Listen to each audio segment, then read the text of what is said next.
طارق حامد يقول كورنادو الى بنزيما على جهه اليسار، محاوله لمصعد العبيد. كريم يحاول، بنزيما بتسديد، الله الله،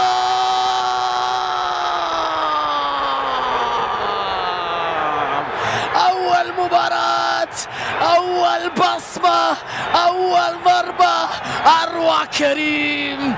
الضربه الاولى لبنزيما بروعه كبيره كبيره كبيره، هدف اول جميل لكريم بنزيما، لم يتغير شيء.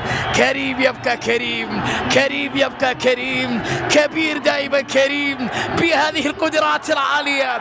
اللون الابيض بالقميص الابيض ليس ملكي ولكن اتحادي.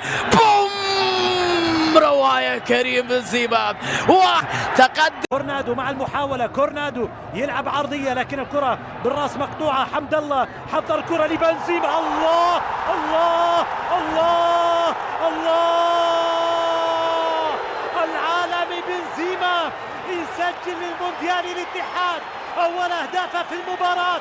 1-0 في لقطة رائعة، اسيست أجمل من ما فيه من عبد الرزاق حمد الله. يستثمر كريم بنزيما الثنائي الرائع، يعود مرة أخرى في هذه المباراة في المساهمة بهدف من عبد الرزاق، وكريم بنزيما يسجل الهدف.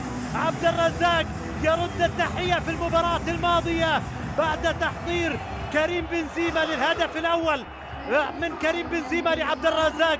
رد التحية عبد الرزاق الآن، وكريم استثمرها وسجل الهدف الأول للمونديال في المباراة.